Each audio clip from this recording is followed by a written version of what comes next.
crediticias y límites a condiciones crediticias, yo creo que aquí hay dos elementos a tutelar. Uno es, queremos que mayor financiamiento y que mayores servicios financieros lleguen a la mayor cantidad de mexicanos, y por otro lado que también estos lleguen en los mejores términos y condiciones. Y a veces si se carga la balanza mucho en uno de estos objetivos, se puede poner el otro en riesgo. Y creo que este es el caso cuando se ponen algunos de estos que pueden ser límites o barreras en las cuales se puede dejar fuera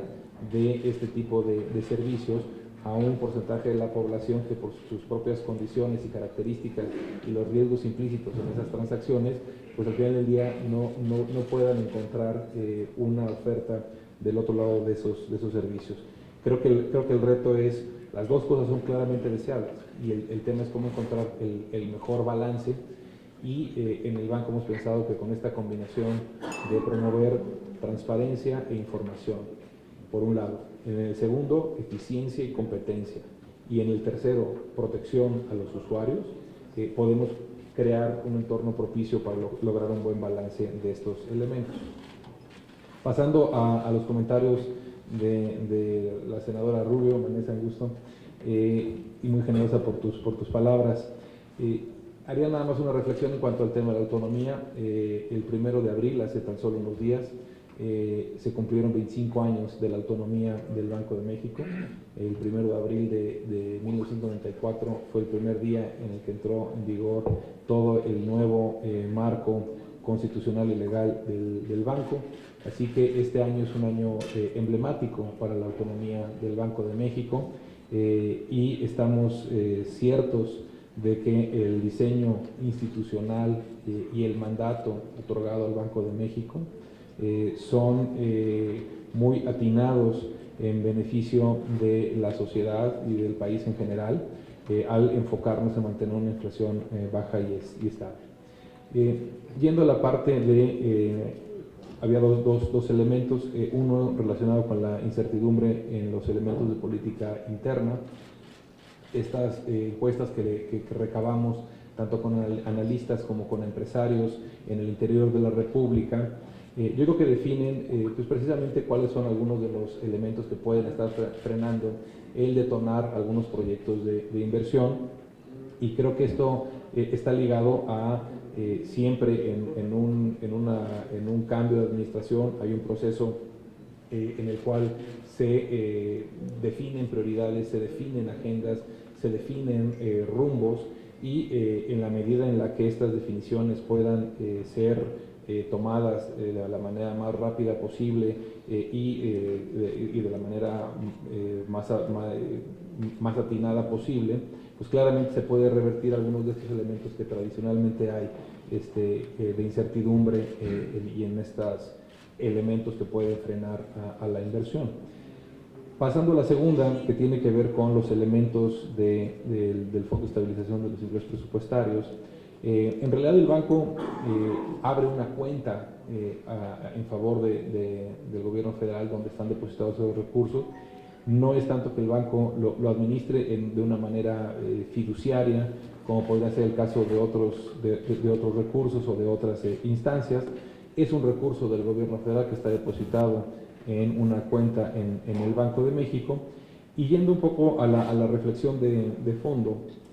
de cuál es un poco la intuición del Fondo de Estabilización de los Ingresos Presupuestarios, como su nombre lo dice, está abocado a propiciar, estabilizar dichos ingresos. Y la gran pregunta es si en el destino que en su momento y tiempo y forma, que sabemos que no hay todavía elementos de detalle concreto, si el destino que se elija, yo creo que el tema clave es si va a propiciar un incremento sostenido en los ingresos, en este caso asociados a la parte de hidrocarburos, o no. Y eso claramente gravita en cuanto a si se están atendiendo algunos de los elementos de reto de fondo que está enfrentando Petróleos Mexicanos y que han sido claramente pues señalados tanto en la manera interna como por algunas calificadoras y por algunos analistas, que deben de ser superados. Entonces, yo creo que el elemento clave es si las acciones que se tomen van a propiciar que los ingresos presupuestarios se incrementen de manera sostenida en el mediano y largo plazo, o si están únicamente atendiendo un elemento de corto plazo. Y esa es la gran pregunta. Y yo creo que los detalles pues estaremos atentos a revisarlo. Claramente es un elemento más de finanzas públicas y que nosotros lo evaluaremos más en su contenido amplio o en su contenido macro, más que en sus elementos específicos. Pero yo creo que ese es el reto, es de qué manera se puede utilizar ese recurso para ser un anclaje de los ingresos presupuestarios hacia adelante. Y pasando a la cuarta intervención del senador Juan Manuel Fósil, tenía varios elementos, unos sobre el entorno externo, que como comentábamos es adverso en la parte de crecimiento y un poco más benigno en la parte financiera. Usualmente vienen así y ha contribuido a que en las últimas semanas haya mayores flujos hacia las economías emergentes. En la parte de inversión extranjera directa, esta ha tenido un comportamiento, números digamos que relativamente estables en un nivel alto.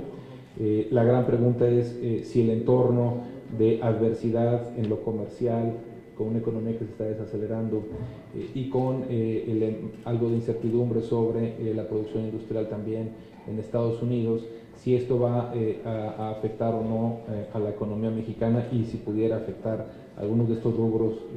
que han sido receptores tradicionales de inversión extranjera directa, que en nuestro caso el rubro de manufactura es uno de los elementos que más ha recibido este tipo de inversión y pues esperamos que haya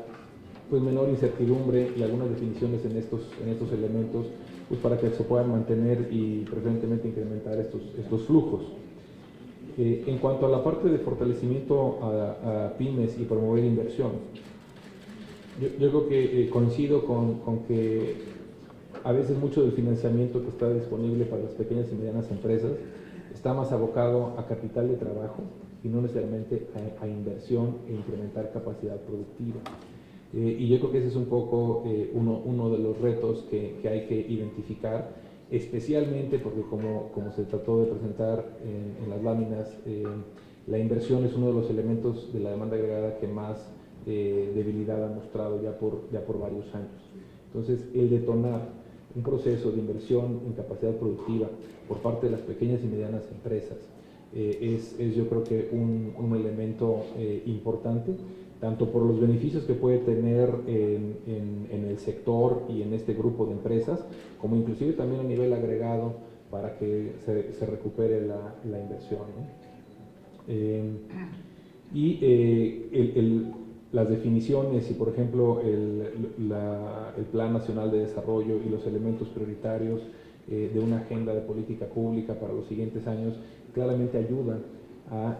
priorizar y a focalizar cuáles son algunos de los elementos de política pública que se van a impulsar y también ayudan a identificar cuáles algunos de estos otros proyectos productivos y empresas pueden encontrar un área y tener una expansión alineado a algunas de estas prioridades que se puedan delinear en el Plan Nacional de Desarrollo. Y en cuanto al tema de CODI, recogemos la inquietud y estamos plenamente conscientes de que siempre que demos un paso hacia adelante para aprovechar las nuevas tecnologías y las tecnologías de la era digital, esto implica riesgos y en particular el riesgo de un ciberataque o de la ciberseguridad. Y en ese sentido el gran dilema es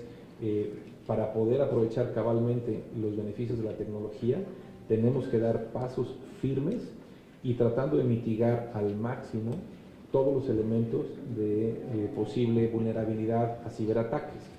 en el entendido de que los ciberataques son parte del entorno que es muy probable que estos se mantengan por mucho tiempo. Es algo donde inclusive yo diría que las autoridades financieras, no solo en México, sino en otros países, hemos detectado que tenemos que hacer un aprendizaje muy rápido, y ese aprendizaje tiene que ir de la mano con el cambio tecnológico,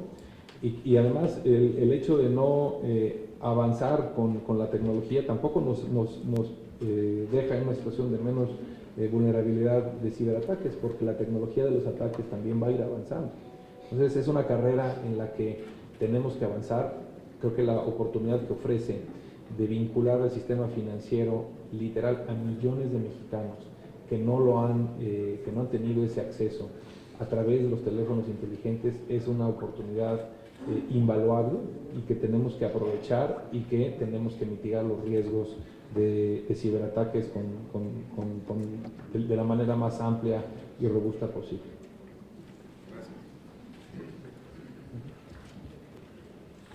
Muchas gracias. Damos inicio a la segunda ronda. Se han inscrito